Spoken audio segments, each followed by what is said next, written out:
fuel and pit strategy, very critical factors in determining the outcome of the race. The pole sitter Mark Martin has chosen to start on the outside lane as the pace car hits pit road, and we are set to start the Pure Michigan 400.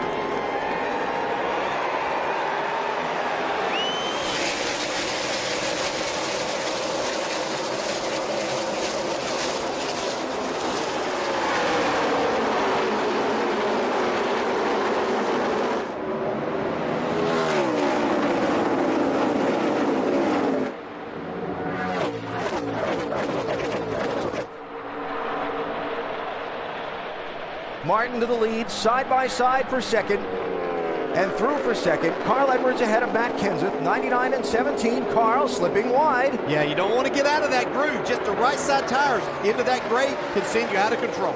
Yeah, these first few laps that these drivers have been making, they say the cars are really out of control for at least a lap or two until the tires kind of come in. There's a familiar Michigan scene. 3-4 wide down the front stretch into turn one. Now the groove did widen out some, not that much, but did widen out some after the truck race yesterday, but it was actually the bottom of it came in some more. Those trucks were running a little bit lower, so it got a little bit better groove down there. Looks like Carl Edwards is doing his part to widen it out on the top side. He's trying. Yeah, he's been up there. I don't think he means to be. Whoa, look at that. Whoa, Ambrose That's in the real nine. trouble, yes. That's what we'll see a lot of here at Michigan. The high speeds, you get side by side, the air just doesn't get to the spoiler, and that inside car gets extremely loose. Yeah, and they've taken those side skirts and raised them up, and that's kind of what it causes. You lose that side force and down force, and these high speed, making these high speed passes like that, the cars are very unstable in that position. Kevin Harvick with a wiggle and wobble off turn two. Gathers it up. Ambrose, by the way, 9th to 19th. Just with that bobble in 3 and 4, but a nice save. Here's second place, a number that a lot of folks had on their lips this morning in the garage area as a potential winner. 5, Casey Kane. Yeah, I talked to Kenny Francis, crew chief on his 5 car, and he was talking about they had tested up here, thought everything was going to be great the first run. They went out there and were out of control. He said he couldn't believe how bad the car looked. He looked on the board and he was 5th. Yeah. Yeah, this is a Casey Kane type track. Momentum, out of the gas very little. He really finds a lot of speed in this race car, and it seems to get better throughout the day.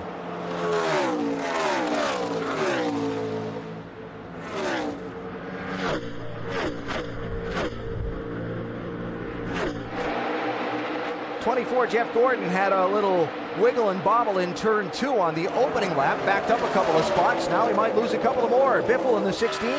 Keselowski in the 2. Yeah, as you can imagine, the draft plays a huge effect here with speeds over 200 miles per hour, well over 200 miles per hour as they enter these corners.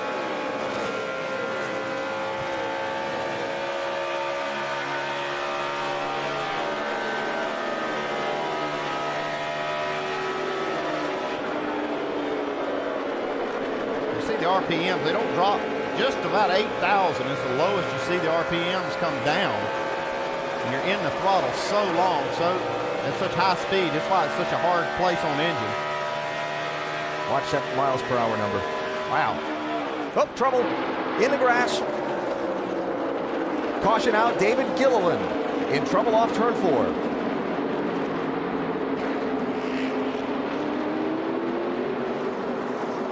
Looks like he got away with it. Watch your canvas there. You probably got grass everywhere. David Gilliland running in 28th position off of turn number 4. And spun around into the infield grass. Looks like that front splitter and so on still in good shape. Yeah, just a little bit loose. Got a car right up on his rear bumper. Eric Almirola there loosened him up just enough. Oh, Sam Hornish just slips by. Wow. Yeah, I don't know that was all aero. That could have been a little bit mechanical too. Looks like he may have made some contact. 55 choosing the outside lane. Kenseth 17 to his left.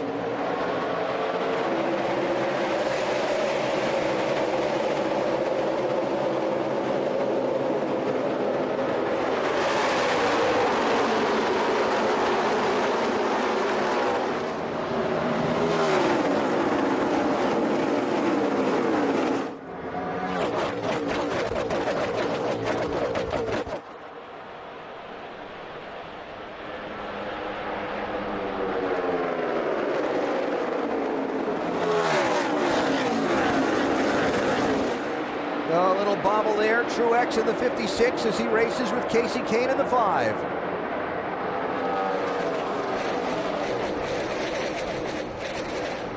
That's Paul Menard in the 27, trying to follow along in the draft.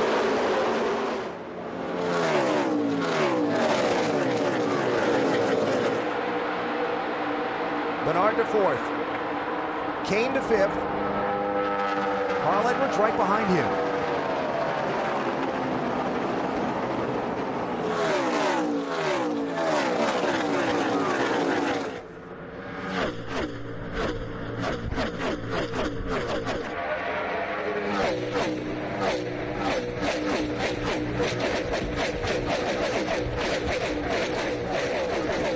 So I mentioned on the pace laps that Jimmy Johnson and Dale Earnhardt Jr. had to go to the back of the pack. Also falling to the rear on the pace laps were Eric Almirola in the 43 because they had a crash here and are racing the backup car.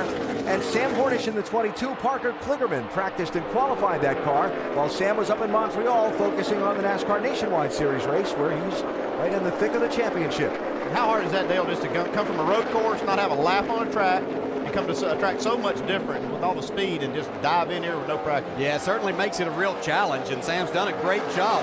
The one thing that he did have on his side, there was a test here about 3 weeks ago, and Sam was here for that. So he is a little bit familiar with the new pavement and everything, and with the race car. Oh, look at this, getting close. A couple of guys who had great qualifying runs. Trevor Bayne in the Wood Brothers 21. Landon Castle in the BK Racing 83. Had the bobble. Ryan Newman and Tony Stewart going to go by him. Get down on the inside and get pinned down there, you just lose so much momentum. It's hard to make that up, and it's almost like you're getting freight trained on that outside before you can get back up to speed and get your RPMs back up.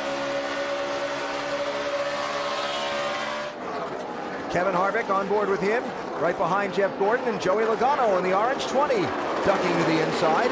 I think you really saw the effect of the draft right there when Tony Stewart stuck in the middle, not able to keep up with that line.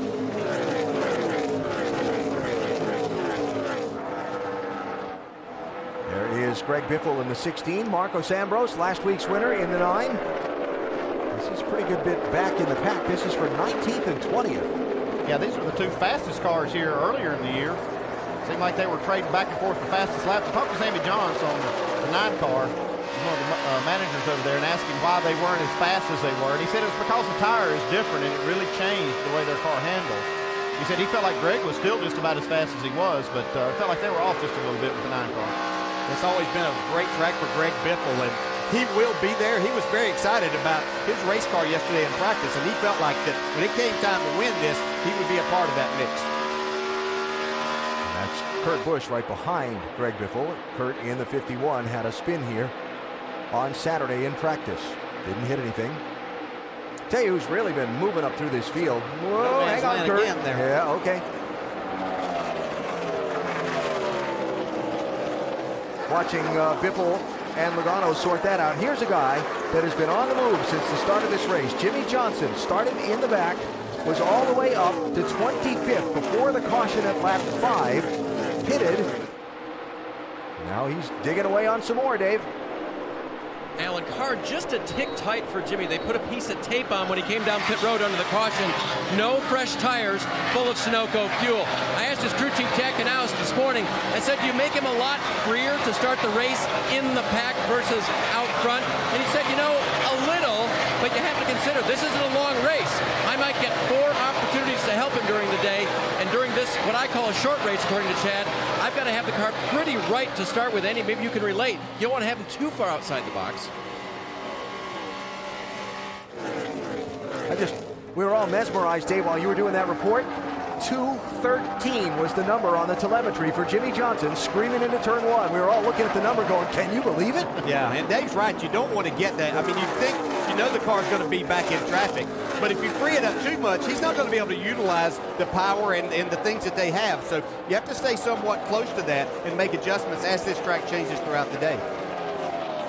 I personally would rather have a little tighter car in that situation and just utilize the strengths that I have. I was going to say, you could probably make more passes early in traffic if you have a car that's tight. If you're chasing the back end and you're trying to keep from wrecking, you're not going to make up a lot of spots. Mark Martin out in front after qualifying on the pole. He's led all of the laps so far, but we're still very early going in the Pure Michigan 400. Jimmie Johnson, surprise, surprise, is the biggest mover so far, going from 39th to 11th. Get unlimited access to NASCAR with live in-car audio and real-time stats on the NASCAR Sprint Cup mobile Android app, only from Sprint. Get the app and learn more about Sprint's truly unlimited data plan on sprint.com/speed. And if we go to the front of the field, just a few spots ahead of Jimmie Johnson, you'll find the leader, one Mark Martin. Oh, yeah, and I tell you, it does not surprise me at all how Mark Martin's running. I was down to garage area with Mark this weekend, hanging out and talking, and he is so committed, guys. It's incredible. He was working on that chassis. He was making a lot of calls. He looked like a real young guy down there, really trying to prove something. And I'll tell you what, this car is running the same way that he's committed to making it run. He's all in, I call it, Brad. He's very, very focused on this 55, and their car's running that good, too. It's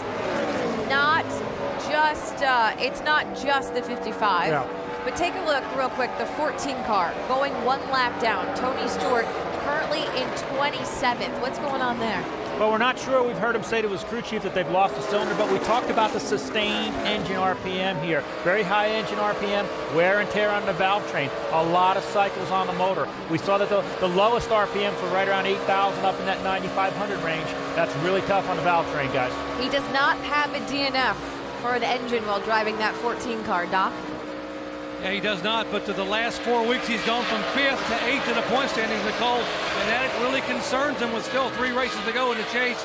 Right now, he's saying the car just lays down off the corner, a little bit of a vibration, and here's what's going to happen. Steve Addington just told Tony a minute ago, keep running. We're getting everybody in position in the garage area. Our engine guys, we're getting backup plug wires, ignition wire, everything we need, and when we tell you, that's Jeff Mindering, by the way, the car chief, talking to Steve Addington right now. When we get everything ready, Tony, we'll have you pull in the garage area, we'll raise the hood and work on it. We have got to be able to finish this race. We got some kind of motor problem here. It's laying down like it's lost a cylinder here. All the vitals are good. It's sounding real good. All your voltage is good? Everything is good. All the gauges are good. Stewart now in 29th. Yeah, and it's dropping back. It's not going to get any better. They're going to have to fit. If it is a broken valve spring or a valve train area, that valve could come down, hit the piston, cause a bigger engine failure. So they're going to need to get that thing looked at if they hope to finish this race. You heard what they've done. They looked at everything he could do inside the car. A lot of times a battery that's going bad will cause the same problem. But Tony says that's not the issue. The gauges all look good. So I'm afraid that he does have an internal issue, just like you said. Yeah, well, when they come by, you can hear him. That car sounds like it's laying down. It's thundering by us. Jimmie Johnson started at the back of the field because of an engine change. Stuart Haas running HMS engines as well. Yeah, and when something like that happens, everybody's in a panic because the HMS engines have been almost bulletproof. But again, the parts that they don't make, they don't manufacture valve springs and certain valve components. And again, with sustained RPM, and not dropping or rising up and up and down in RPM range, it puts a lot of wear and tear on that valve train. You're asking an awful lot out of a V8 engine. I would say this particular track is the very worst in the entire circuit on sustained RPMs. It really kills the valve train. So Stewart one lap down in 29th. Up in the lead, it's Mark Martin and the 55, and really it's all of Michael Waltrip Racing that's performing at a high level today. Absolutely. Martin Truex Jr. just got passed for second by Casey Kane, but he has been very consistent. And Clint Boyers in 7th. All 3 of the MW cars in the top 10. All 3 lightning fast. Watching Mark Martin out front by a half a second over Casey Kane, Martin Truex Jr., Matt Kenseth and Carl Edwards. They round out your top 5. 61 laps complete. More from Michigan in a minute. A strange and terrible wreck as Mark Martin was caught up in an accident in front of him off turn 4, spun down pit road and caught the butt end of the opening of pit wall. You see Mark climbing from the car there, fortunately, because look where that car hit that wall, just behind the driver's compartment. I don't know if that got the oil tank there. More than likely, that's probably exactly situated right behind the driver's seat there, just in front of the rear tire. Yeah, you can see oil up inside the glass, the rear window. It's busted the oil tank. Good to see Mark get out of that car. That was crazy. And see him thank the safety workers there, too, as he walked away. Yeah, they were right there on the spot to help that, what could have been a much worse situation, too. So this began. Mark had Casey Kane coming up from behind him, racing for the lead. Juan Pablo Montoya and Bobby Labonte were racing right in front of him in turn 4. Yeah, and Mark had caught these cars. You can see Bobby Labonte looks like just loses it, gets loose with that car right up behind him there. But Mark had been there for a while, and you can see Mark spinning now. Not much you can do except hold on and lock the brakes as a driver at this point in time. And right there. Oh. Yeah, it's lucky the crew members weren't injured there as well. I'm telling you, that was just a crazy accident. Mark's trying to keep it off the wall right here and keep it a little damaged as he possibly can, but just can't get it back out. Wow, you can see all the oil go out from under it. Instantly it ruptured that oil tank. That could have been a big problem if it had caught fire immediately. Man. Safety crews were right on the spot, though. Ed Martin had caught this 47 and 42 and been behind them for about 10 laps, but couldn't get around them because the 47 and 42 had a little fresher tires, but you can see the fire underneath, but the fire crew was right there on top of things. As they can.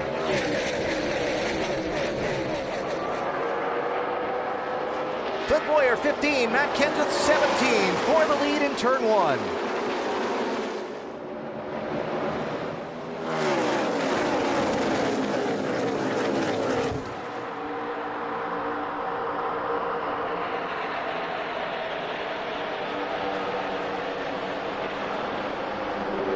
Greg Biffle for a spot on Kevin Harvick, 16 and 29. Biffle up to 5th.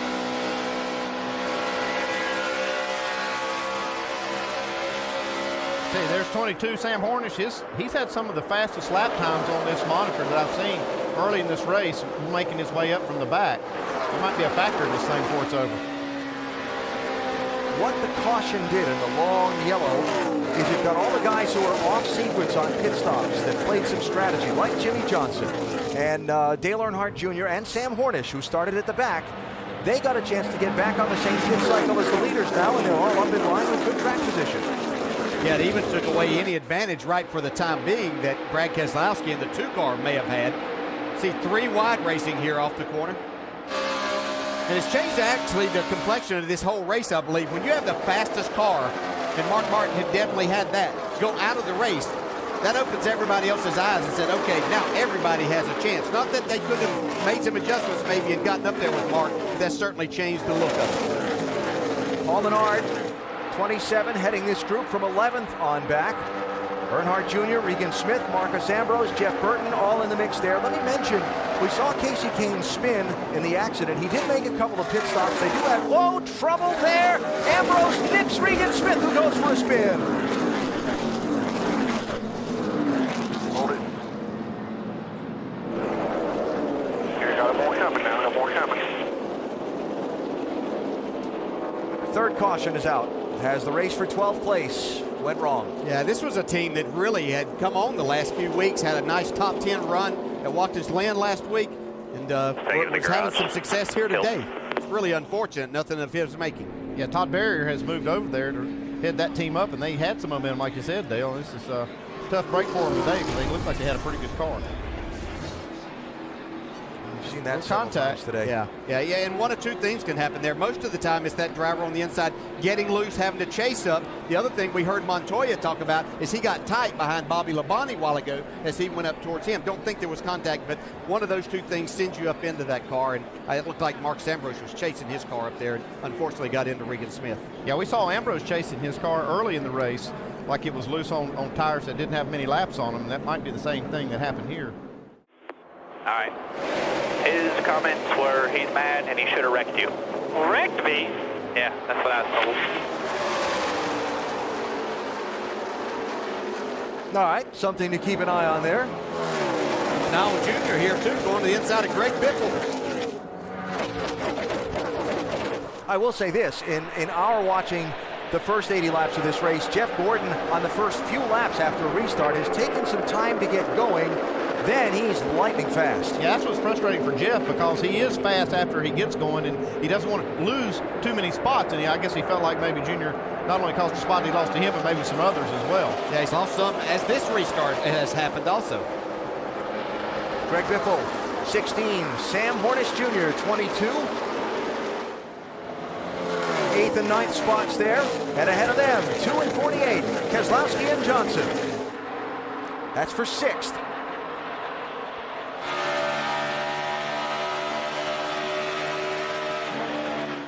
We heard on NASCAR Countdown earlier, a pair of drivers a lot of folks think will race for the championship through the 10 races in the chase. That little arrow thing again there. Yeah, you can see Biffle there taking advantage of that. Looked like Jimmy Johnson thought that the 2 was going to come up, maybe get into him. Gave a little bit more room. That allowed, here comes Sam Hornish to the bottom. Really impressed what Sam Hornish was. Danny was pointing out. He had no practice in this car. He was here a few weeks ago in that test, as they did a tire test. Biffle and Keselowski just bouncing off each other there. Look at Sam take this 2 spots, getting in the corner. Can he hold it down, John? Can he hold on to it? Hey, he might give those spots back. Whoa. It's like his teammate gave him a break. Yeah, I was just wondering about him getting up under his bumper there off the corner with him already loose, but Sam was able to hold on. Trying it again. Yeah, Sam's car works really good on the bottom, but it cost him a little bit of momentum as he hit the straightaway. Jimmy Johnson restarted 3rd. He's sliding back here on this restart. I think it takes Johnson's car a little bit to come in too, but when it does, he's one of the fastest cars on the racetrack late in the run. I don't think we've called Jamie McMurray's number yet today, except on a green flag pit stop. There's the 1 car, trying to find his way into the top 10. Calling his number now. He's getting ready to be 3 wide in the middle. Yep. It's like Gino's going to back off a little. Yeah, Gordon's back up to speed a little bit, trying to push Marcus Ambrose. Remember that pattern from late in the race if you get a late caution.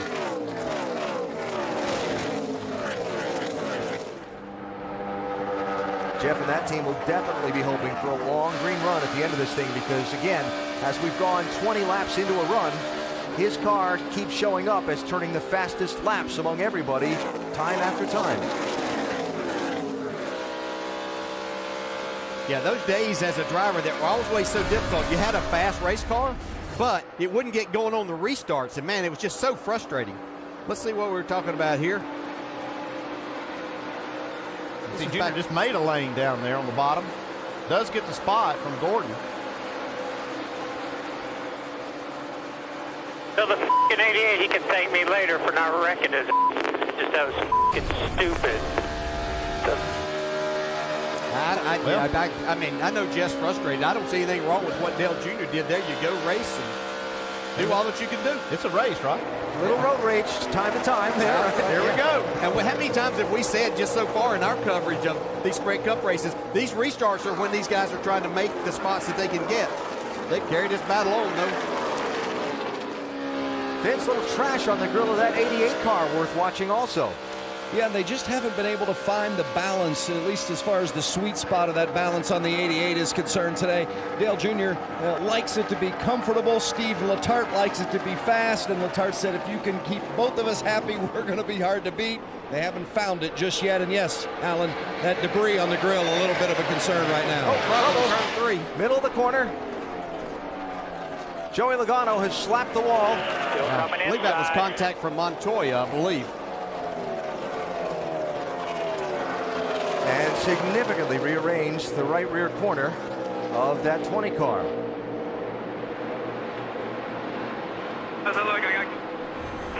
got to. We're smoking bad on the right rear. Oh, yeah.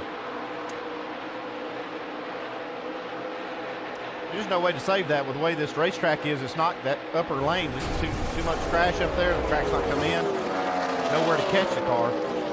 You might would have got away with that on the old track and not hit so hard. Maybe just touch the wall. And they probably wouldn't even been in that position. You see Biffle go by. Kevin Caution Harvick down, guys. Caution down. We got in the wall in 3. Coming to you. Joey hit the wall again. while we were looking at the replays and then went back to the live racing. So caution out here for debris from the 20 car, 4th yellow of the race. Yeah, and from that first angle that we saw there, I'm not going to put all of that on Montoya. I mean, he may have gone a little bit, but you can see, and of course Logano was needing to turn down, but it's just they came together. My thought. You're not looking like that, Andy. I just want to see it again before I agree with that. By the way, you heard Jason Ratcliffe mention we got to fix this thing and get back out. Joey trying to stay in the top 20 in points, so that win can try and help him perhaps at wild card time for the chase. Yeah, I know, but I mean, he came down me twice, and he expects me to get out of the way again, you know? Yeah, simple. Come on, it up here. There's usually at least 2 versions to every one of these. And the guy that's running right behind him there probably has a 3rd story, right? Well, the problem right here, the groove's really narrow getting in the corner. You don't restart. Martin Truex Jr., the new leader, choosing the outside lane with Matt Kenseth in the 17 to his left.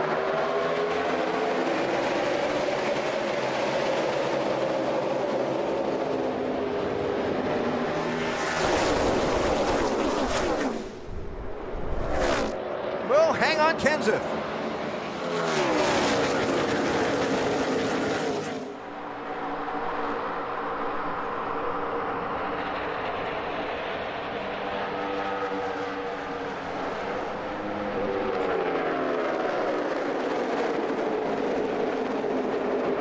Kevin Harvick able to stay up there.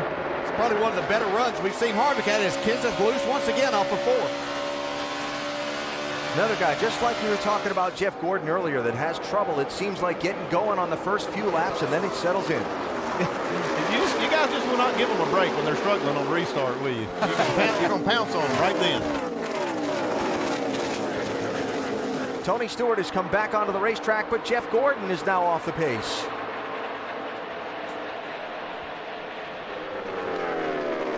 Talk about how hard this track is on engines. Tony Stewart's engine already had problems. Now we see Jeff Gordon maybe struggling with it. I mean, it's only going to get worse. Yeah, I'm getting the plan right now. Jeff restarted 27th after the pit stop. And Jimmy Johnson had to change engines during the weekend. They had we just had an engine problem, I believe. Yeah, we've lost the cylinder.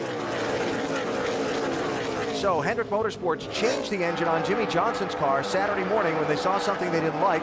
Tony Stewart had a problem earlier today, is back in the race. Stewart 22 laps down in 34th place, and now Jeff Gordon with his troubles as Greg Biffle gives that wall a shave. And Johnson, after starting in the back, has charged his way toward the front, running as high as 3rd a little earlier, 13th right now after a trip down the pit lane for fuel under this last caution. Yeah, I was told that yesterday morning when they came back in, cranked the engine up early on, they got a little smoke from it then.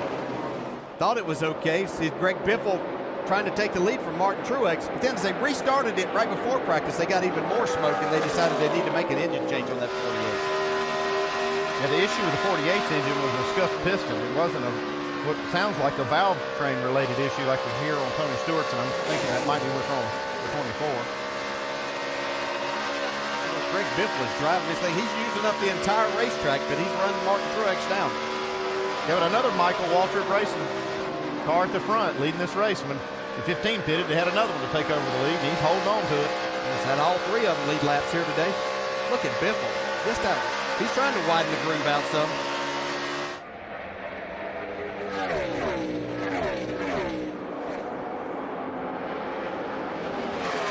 Jamie McMurray down the pit lane under the green flag in the 1 car.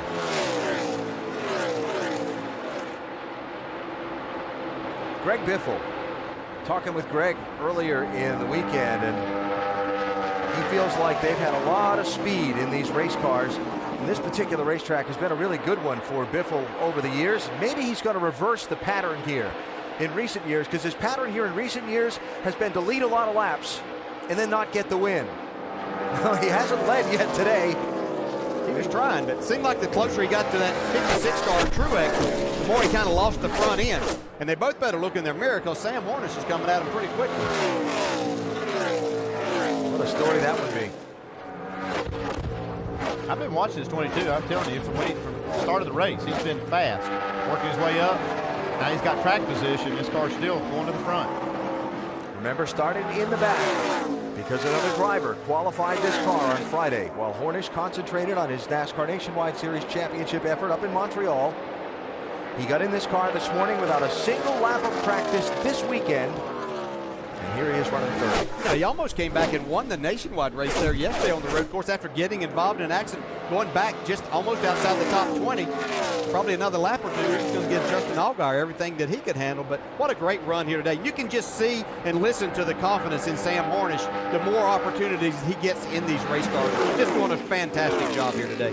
Trying to make a case that he should be the guy in this 22 car for next season for Roger Penske.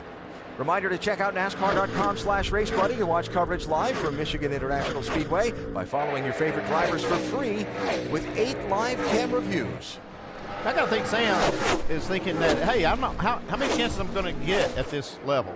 This is one of the best opportunities I have. I need to make the most of it, and boy, he's doing it today. Hornish running third behind Truex and Biffle. Jeff Gordon has gone to the garage and is climbing out of his 24 car.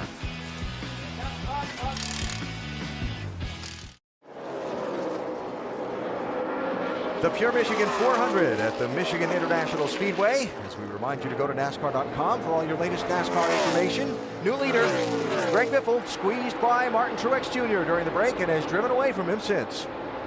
Well, we're seeing some of the fastest laps, especially after having a lot of laps. Sprint Cup mobile app and truly unlimited data on the Sprint network. Dale Earnhardt Jr. pitting here is the biggest mover in this race. Remember, he started at the back. He pits from the lead. Get unlimited access to NASCAR with live in-car audio and real-time stats on the NASCAR Sprint Cup mobile Android app, only from Sprint. Get the app and learn more about Sprint's truly unlimited data plan at sprint.com/speed. Speedy pit crew at work, Vince. Well, Dale Earnhardt Jr. has been real happy with his race car these last couple of runs. They're going to make a 4-tire change, pack it full of fuel, but no other adjustments for the 88. 32 laps, 34 laps now since their last stop. They last pitted on lap 90. Those that scuff, just the first time I've had new laps, you just give them a lap here. Junior looking for some feedback and wanting to know what kind of tires he's got on the car as he heads back onto the track. Jimmy Johnson, the leader. That's Carl Edwards in front of him. Carl, the first car, actually Carl on the tail end of the lead lap, excuse me. Yeah, you see this pit stop cycle. I was expecting Junior to be able to go a few more laps and make this thing on one more stop. It's going to be really, really close for him. He'll have to run 38 laps in these next 2 segments to be able to do that. Clint Boyer, Ryan Newman on the pit lane, Dave. Boyer pits from 5th. His car very, very loose. He will take 4 tires, air pressure, and wedge adjustment for Clint.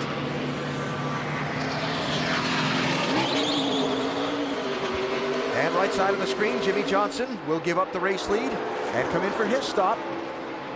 This with 74 laps to go.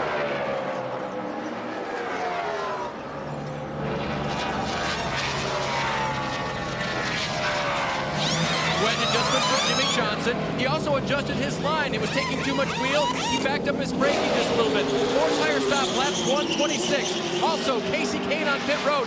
Slow removing the left rear. Crew Chief Kenny Francis just told me since the repair, he believes the car is 100%. Casey is gone with 4 fresh tires. Marcos Ambrose in. Jeff Burton in. Kyle Busch in. Doc? A little bit of fuel strategy. Kyle Busch in, 4 tires, topping out the fuel. Not running that well, but getting pretty good fuel mileage. May be able to roll the dice a little bit. They need to have something happen to get them to victory lane. Brad Keselowski now the leader. Then it will cycle back around once he pits to Greg Biffle and Martin Truex Jr. Here's Kurt Busch in. Doc? And remember, they cannot hear him on the radio. It's just all static. He can hear them. He can hear crew chief and spotter. He's been coming in, topping off with fuel, wants to be able to get a top 15. They say expectations, maybe a top 10. He told the crew last night in a private morale building meeting, he's proud of how hard they're working to to make him look good. He appreciates it. Mike. In practice this week, Paul Wolfe was very concerned that the two, Brad Keselowski, could not charge the corner the way they would like. They've gone to work on that car throughout the weekend and throughout the day, making a series of adjustments, and the car has gotten much better. They'll take on 4 tires here, an air pressure adjustment ever so slight, and they'll drop them down off the jacks in just over 13 seconds. A good stop for Keselowski.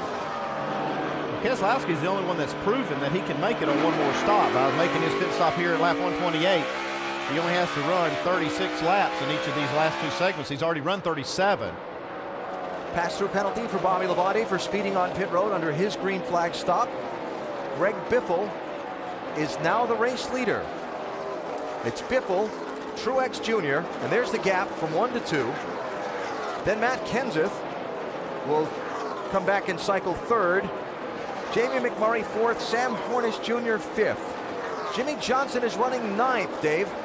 Why don't you show you these left side tires, Alan? They are the ones that he started the race on. Talk about some good tire wear. They changed left sides for the first time today on that pit stop. Wow, I think Goodyear's done a great job with this tire and this new surface. One of the biggest challenges when they pit one more time, so does the 88. Everybody else ahead of us has to pit twice to make it. Okay, well, he's got the same thinking I have. I'm just saying the people that have proven it has been the 2 car. These 2 cars here may be able to do it if they go into a little bit of a conservation mode. You are the first car that only has to stop one more time. Everyone in front of you must stop twice. Yeah, I mean they've got themselves in a good spot. I was expecting them to run more laps in that segment there before they made that green flag stop, but they know that now that they can make it on one more, and that's putting Junior in the catbird seat, and so is Jimmy, and the 2 car too is in a good spot. 7 of the last 10 races here at Michigan, the last green flag stretch has been under 30 laps. But in the first race on the new pavement here in June, that last green flag stretch was 60 laps, the longest in the last 10 races here at Michigan. What do you go with? Long history or the new pavement brief history? Well, it's kind of hard. I've seen races go completely green here, green to checker. So I've seen them with a lot of cautions and some with none. Really, you just can't count on anything, Alan. It boils down to it. So his answer to that was maybe. Yeah. Greg Biffle out in front, looking for his 2nd win of the season. Biffle, who came into the race 2nd to Jimmy Johnson in the NASCAR Sprint Cup Series championship standings by a single point, looking to reclaim the lead.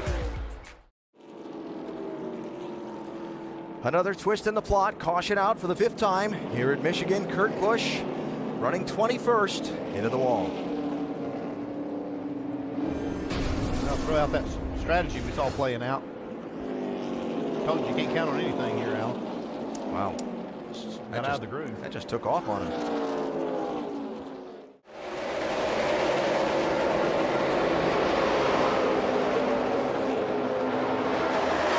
60 laps to go. Junior with the signal to his teammate behind him on the restart. Like he was signaling Casey Kane when he was going to go. Yeah, you just want to get that little bit of a push that you can, because you utilize the draft, give him a push, and push Junior out in front. Carl Edwards, 3 wide.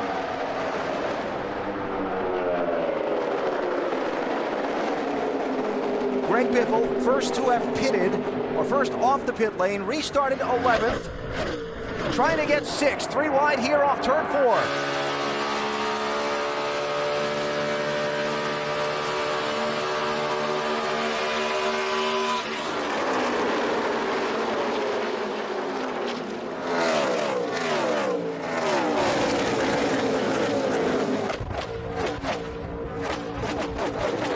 Jeff Burton had it hung out. Wow, 31. there's a lot going on there. See Carl Edwards bum drafting with Martin Truex Jr.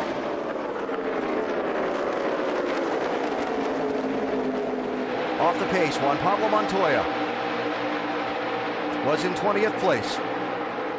Look at this hornet's nest.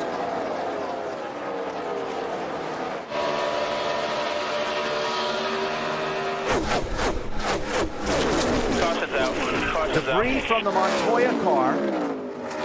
Left front tire was down on that car. I believe it either knocked something off the car. Yeah, there it is. Still coming off. Yeah, he missed pit road entrance, so this is going to cause even a bigger mess before We're he going gets to install back. that off and put a new piece on it. Let's get back to us as quick as we can. Well, that means we get to see all that restart stuff happen again. Yeah, how about that? Wow.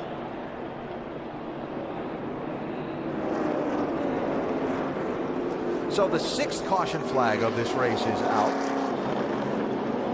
Now with 58 laps to go. 11th to 5th after that last restart in just a few laps of racing.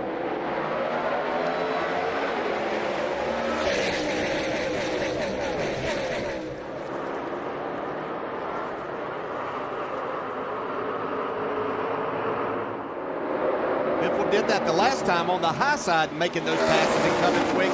He's stuck down on the bottom now.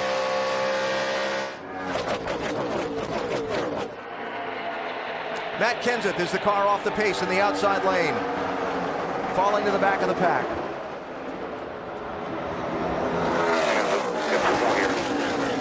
Three wide. Tight squeeze in turn 4. Biffle gives way. It's going to cost him a couple of spots.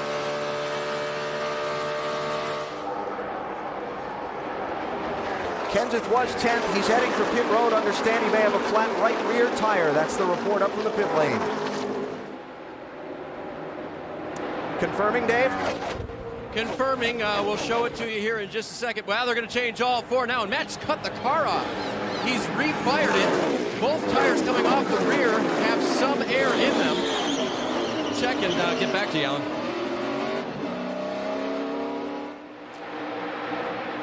So Kenseth will rejoin the race, and the team will look at those tires and see if they can dissect the problem. See, right there already, he has a problem with his right rear tire.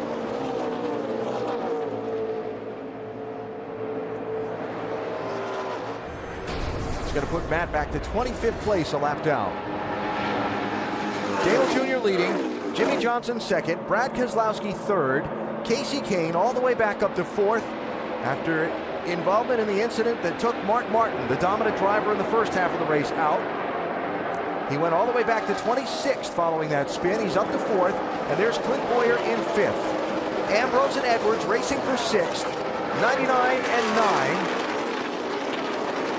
9. Both of these cars need a win. So that NASCAR get 1 win last week. If he get another one, he'd be in the chase. See Greg Biffle there trying to fight his way back. Saw him start 5th on the inside. Fell all the way back to 9th here before he can get that momentum going back forward. Could determine late in this race if we have a restart exactly where you are, what kind of chance you're going to have. And we watched Ryan Newman in the middle of all this as well, Vince. Well, it's been an interesting weekend for Newman. Of course, he came into this race on the bubble as far as the chase is concerned. There you see him leading the 9-car in that 2-car battle. He's not been feeling well. In fact, he took an IV before the race today. And he's also been concerned, or this pit has been concerned, as you see Ambrose coming underneath the 39, about the fact that the 48, the 14, and the 24, all out of the Hendrick shop, have all had engine issues this weekend. 39's been holding their breath, but so far, no problems. They've just been real loose throughout the course of the day. And Newman, along with Ambrose, part of that group that is in the 11th through 20th in points group with 1 win. And remember, if we go through these next several races and a group of drivers all have 1 win, Casey Kane would have the first wild card with his 2 wins, and then it'll be point standing that breaks that tie for the 1 win. And Newman in a very tight fight with others, some of whom have had trouble today. Here coming into the race were the guys with 1 win, and look at the point separation between them starting the day. Not much. Not much, but that just shows how big a hit this is for someone like Jeff Gordon, who's had such a bad day here as Jimmy Johnson takes the lead from Dale Jr. now. 47 laps to go.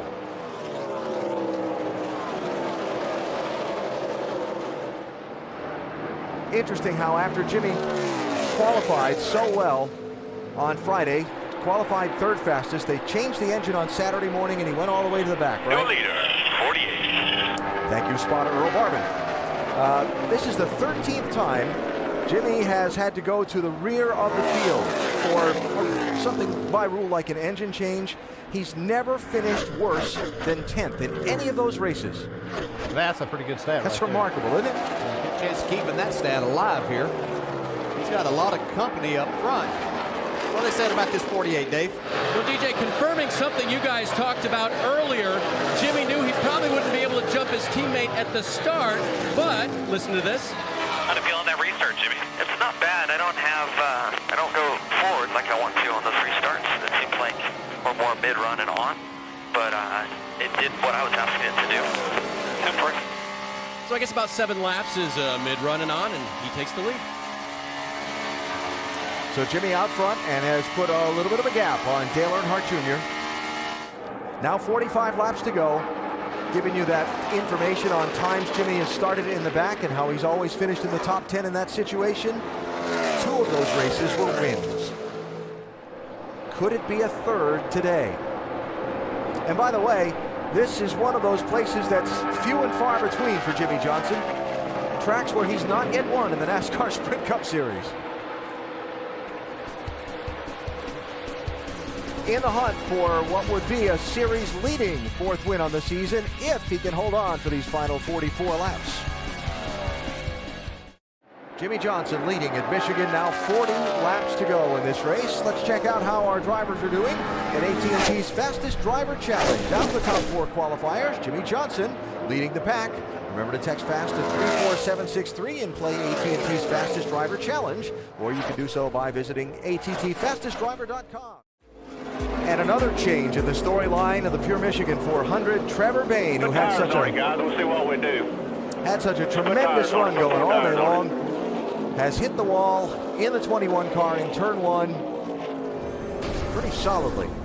Yeah, you have to wonder if this is a result of maybe, as he came onto pit road a while ago, he might have slid the tires just a little bit and that got that left front, and then it blew out.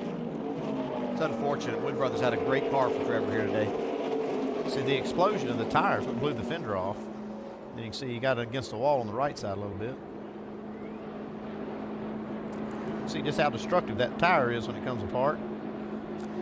And so 4 cars had not yet made their stop under the caution flag, under the green flag rather, before the yellow wave. Paul Menard, Landon Castle, and Travis Kvapil had not yet stopped. Then you'll cycle back around to Brad Keselowski and Jimmy Johnson, who pits here besides the guys that didn't stop yet.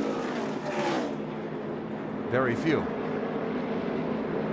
It's like Harvick, I think it's Kevin Harvick, maybe Jeff Burton, Eric Almirola. Take a wave around. I think Almirola might have gotten the lucky dog. He did get the free pass there, yes. Yeah, Sam Hornish comes on the pit road. Yep. Hearing it's a vibration for the 22 car, Doc. Exactly, Alan. He said a moment ago, said after that tire change came out, said, guys, we got something vibrating. So the yellow comes out. Couldn't have worked better for him. He'll come in and they'll go ahead and change all 4 tires. Hey, listen, Andy Peter, when you have a vibration, you got to change all 4 so you make sure you get it. Left side tires going on, and Sam's away. Yeah, that's too bad, though. I mean, they had a really good track position. We're going to inherit some. For a lot of ground here as we go racing and sort this out. Green flag, green flag.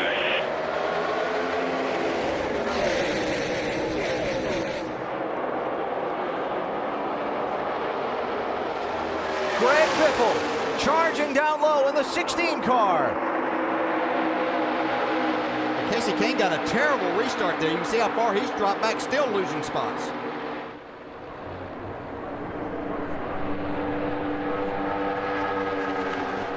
Five car back there racing for 7th now.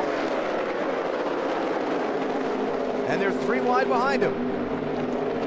Kyle Busch had finally positioned himself as he's sideways off of turn 4. Positioned himself up in the top 10. That might cost him a little bit there.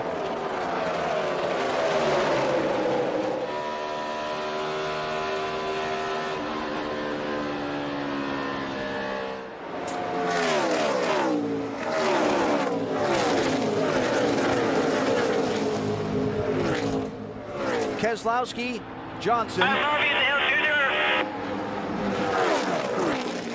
Greg Biffle, top 3, putting a little gap on 4th place.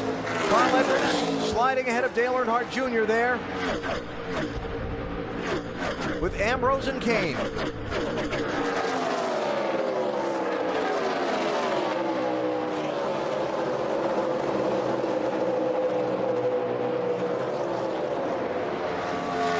going to be a fight. I think that 48 car is definitely better than the 2, but at that aero thing, that they don't have a lot of room to race here, and I think it could be the difference. Yeah, Johnson's going to have to make this pass on the inside. Does he have enough down force and side force on that getting to the inside to make the pass on Brad Keselowski? If you like your numbers, championship leader coming into this race has won it the last 2 years.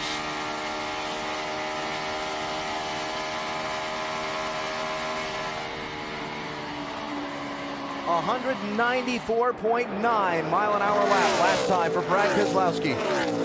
With Jimmy Johnson right there. Yeah, they've really ramped it up. First time down under the 37-second bracket that we've seen in quite a while in this race. Time to go.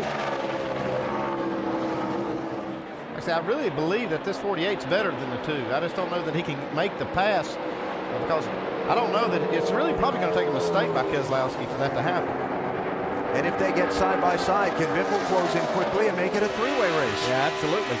And is Johnson going to have to get right to the bumper to really loosen Keselowski up to make that mistake? Just sneaks the left headlight out to 1 and 2 here.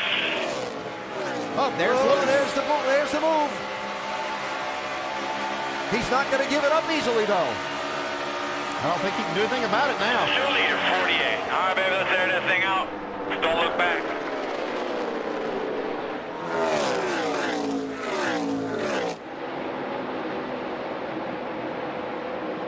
I think that just too much car there. I think Johnson's car is just too strong. Yeah, and he did everything they needed to do. He got on the bumper, down on the inside, loosened the 2 car up. Nothing that Brad Keselowski can do in that situation. Now he's got to deal with Biffle. For second place. And hanging on again is the 2.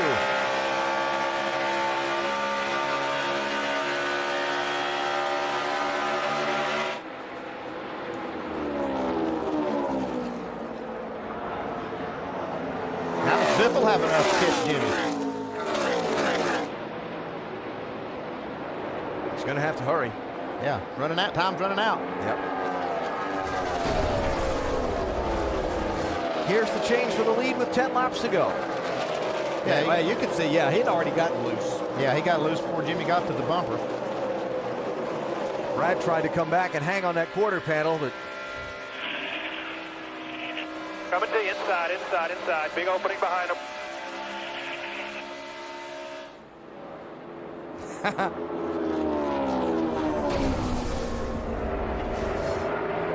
never gets old. And no matter how much you accomplished, there's still got to be a little bit of a thrill to doing something you haven't been able to do before, right? This is one of those 5 tracks where Jimmy Johnson has never won a race. Yeah, it's really amazed me when I look at that stat thinking that. And, of course, there have been other opportunities they've had leading races trying to stretch their mileage, and it didn't just work out for them. So it's not like they haven't put themselves in position.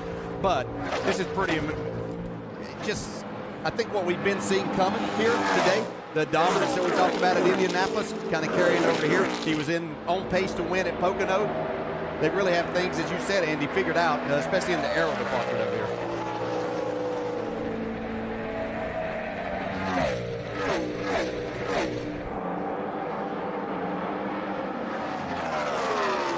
Six to go.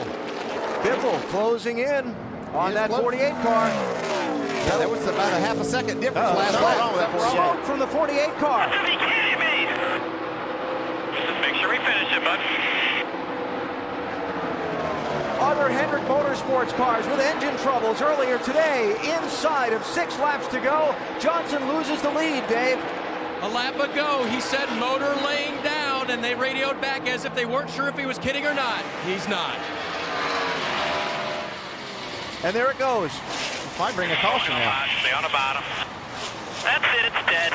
You can see the water coming out of the exhaust pipe. From leading the race with 6 laps to go to headed for the garage with 5 laps to go for Jimmy Johnson. Wow.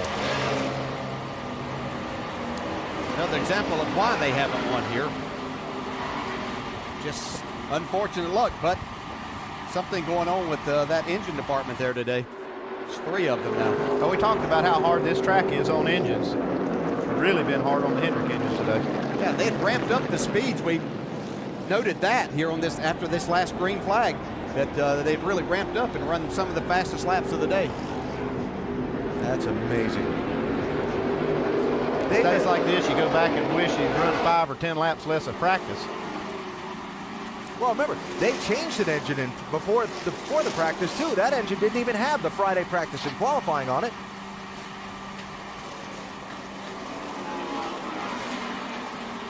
So close, so many times at this racetrack.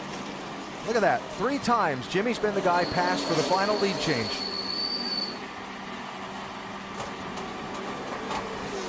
Including one where he ran out of fuel with the finish in sight. I don't care how many races you win or have won, to lose one this close to the end and have a dominant car hurts bad. Well, the picture has changed. And certainly the post-race review for the Hendrick organization will be an intense one, because things certainly didn't turn out today as they would have liked under the hood. And as they look towards the chase, there's 5 mile-and-a-half tracks in that chase. A lot of RPMs turned at those tracks too, so something they'll be looking into. See the disappointment with Jimmy right now. And who can blame him?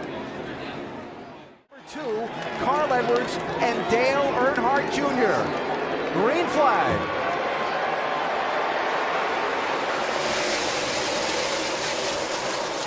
Casey Kane to the bottom, 3 wide in the 5 car.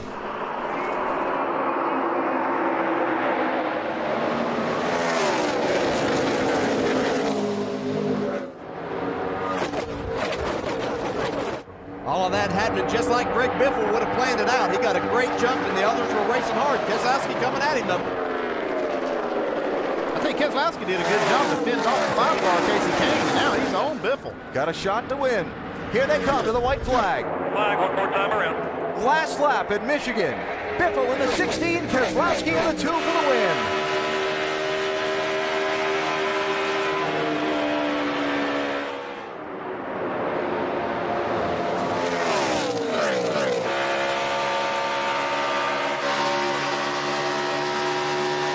Half a lap to go.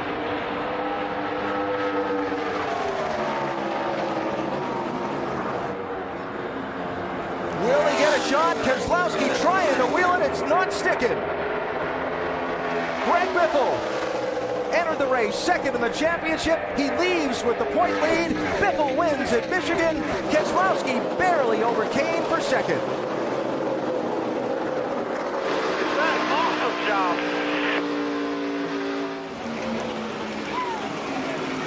Was even cooler the first. Hit a forward, thanks forward. That was awesome.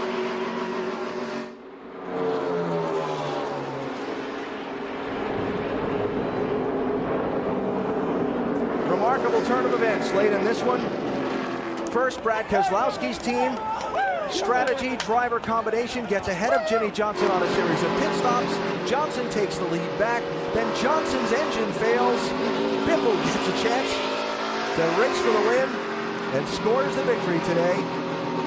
His second win of the year and the 12th victory at this racetrack for Jack Roush, breaking the tie with the Wood brothers for most all-time victories at this speedway.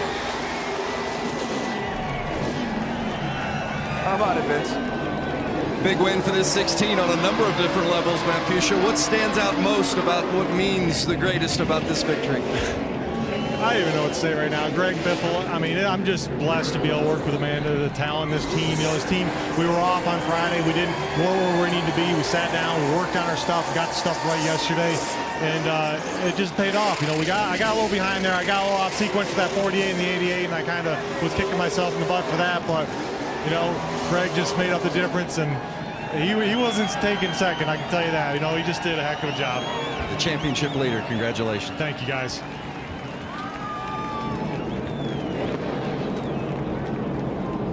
Well, for Greg Biffle, this is not new for him. He's won here at Michigan 3 times, but he's forgotten how to get to victory lane because you normally enter there from pit road. He's there nonetheless. Yes, he is. Sure, we'll improvise. Lane presented by Pennzoil.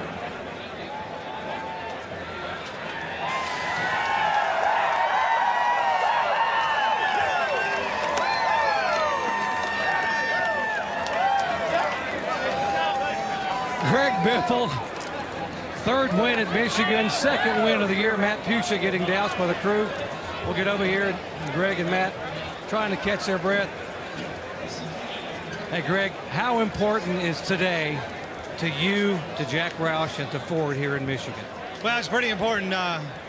You know, we've been working really hard to get back into victory lane and catch up to those Hendrick cars. And I'll tell you what, I was catching the 48 a tiny bit. I don't know if I could have caught him or not, but well, it's too bad his engine went away. We wanted to race him clean for the win, but I tell you, everybody's just been working so hard, standing behind this 3M Ford, Coke, and all the fans, and Sprint. This series is a lot of fun, and we're going to make a run at the title. I know they don't talk about us a lot, but they will when we get to Vegas. Not only the race win, but now the points lead by 20 points. What about this team? What's that mean for you guys headed to the chase? Yeah, it feels really good. You know, it doesn't mean a lot to lead the points right now.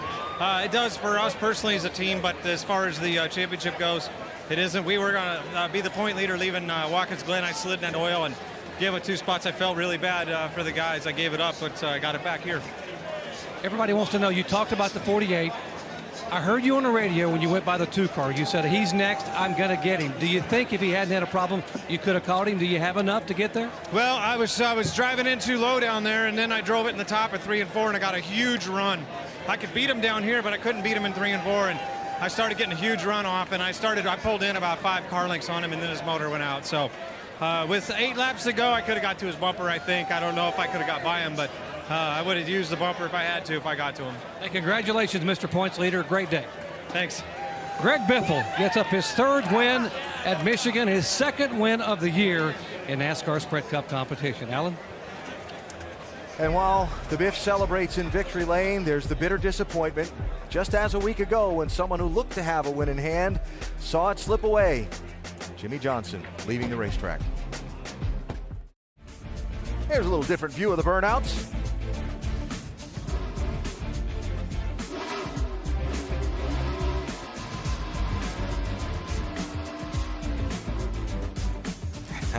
Greg Biffle celebrating in victory lane here at the Michigan International Speedway. He's led a lot of laps and not won races before. Well, today he did not lead the most laps, but he is celebrating in victory lane. Victory lane with another happy camper after this one today. He happens to be the winning owner. Doc? And he's dodging the champagne spray right now, Nicole. An hour away in Livonia, Michigan, the headquarters for Roush Industries, and hundreds of employees here today. What does this mean to you, Jack? Yeah, we had a really good turnout today. You know, it's important to win at Ford's backyard, General Motors, and so it's always important to the manufacturers to do well here. We hadn't run as well as we needed to. Our engines were durable today, which is probably their strongest thing, and the cars were well driven. The cars had good speed, but other teams had trouble that might have been able to beat us. I haven't seen you smile that much. You came walking across pit road with some Ford executives around you. This has to give you pretty good pleasure. Yeah, it does give me a good play. There's an expectation that we really put on our best face here, and today it worked out for us.